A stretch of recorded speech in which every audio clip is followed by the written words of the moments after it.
Hello everyone, I'm Vincent reporting from Florida again. C-Mode reached out for me to record some of my thoughts and opinions on yesterday's match against Fiorentina.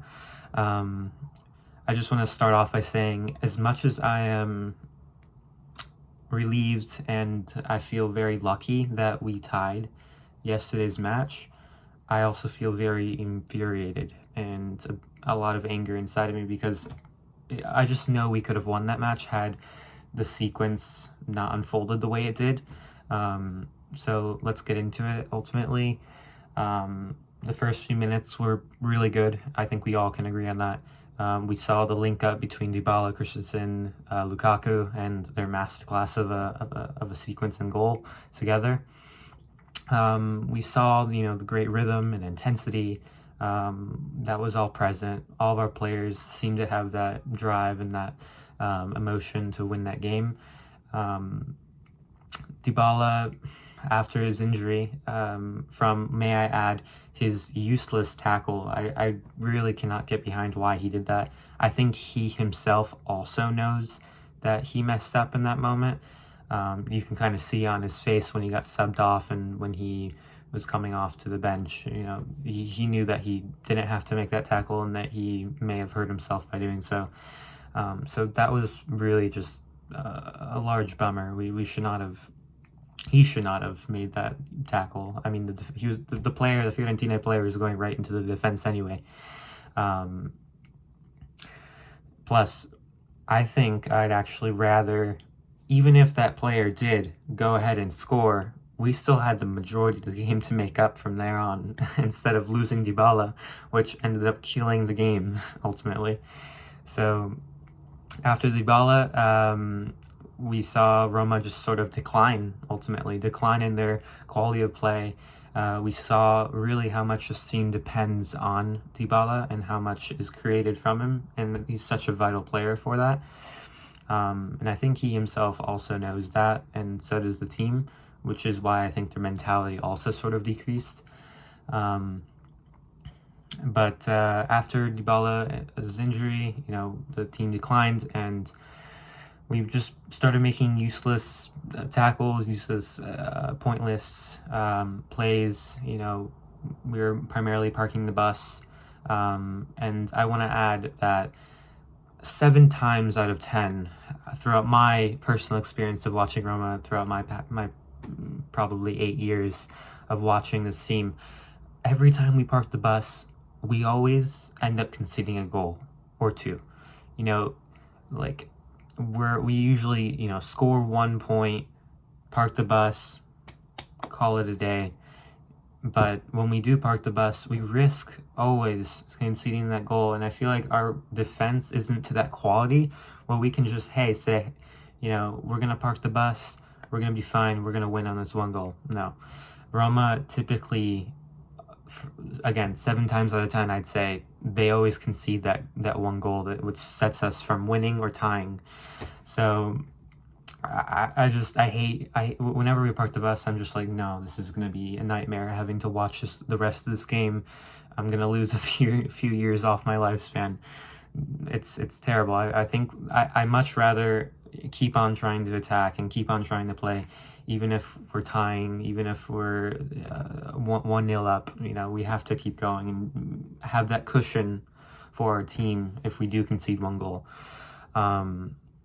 But yeah, when Zalewski ultimately gets that second yellow, which a lot of people, or some people, don't think that was a yellow, and it can be a subjective opinion whether that was yellow or not. But even if it wasn't, Zalewski cannot be making a tackle like that. It's just asking for the referee's attention, and Zalewski should know better. He should know. He has some experience under his belt now. He should know that he cannot be making that type of challenge, given the time that we are in the match and given that he has a yellow already. So after Zalewski's red, we ended up conceding the equalizer from Fiorentina. I just feel like they caught us off guard. This was right after the red. Our mentality sort of dropped. there's nothing much to be said. We were just not focusing, and we ended up conceding that goal. And after that one goal, I expected to see a little bit more. I mean, I kind of knew at the same time, since Zalewski was off, now we have 10 men. I kind of knew that we were going to park the bus, and I didn't like that thought, but there's a bit of hope in me that we were going to continue to somewhat attack, even if we were 10 men down. I mean, if we were 1 man down, giving us 10 men. So it's just a big disappointment. I mean, you can't concede a man given the time in the game. Zalewski should have known better. But after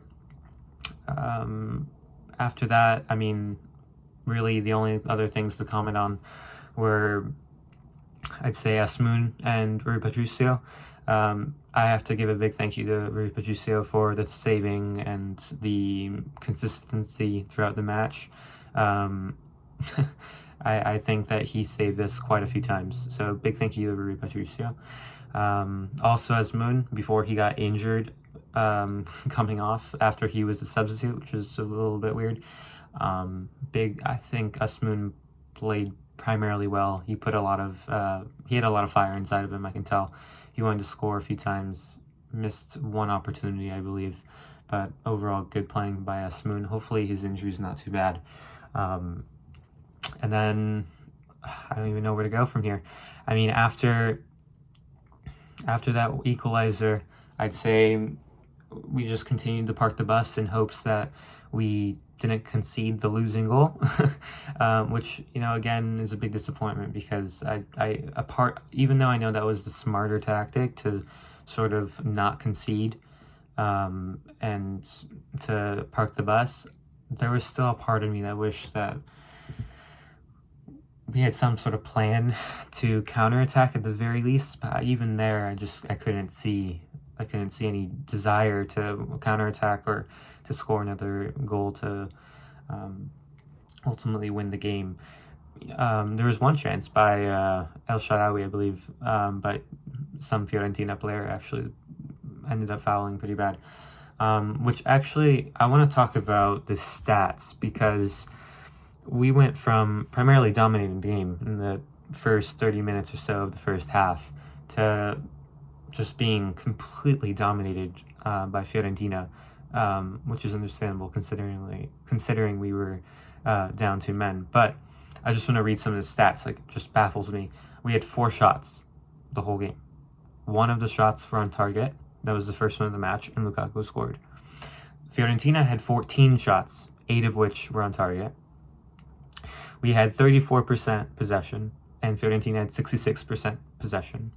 We had 317 passes, and Fiorentina had nearly 600. That's pretty much double. Or more than double, sorry. And in terms of yellow cards, I know Simo commented on this on his reaction. We had 14 fouls, and Fiorentina also had 14 fouls. 3 of which we all had, both Fiorentina and Roma had 3 yellow cards, which is, understandable. But then we have 2 red cards also. Fiorentina didn't have any red cards, except for the one after the match, but that's pointless. It just goes to show that, we had 5 cards, if you will, and Fiorentina only had 3. It just shows how much the referee didn't really penalize Fiorentina for their 14 fouls as much as we had our 14 fouls. So I think there was a little bit soft refereeing for Fiorentina versus us. I feel like that's something to dwell on a bit.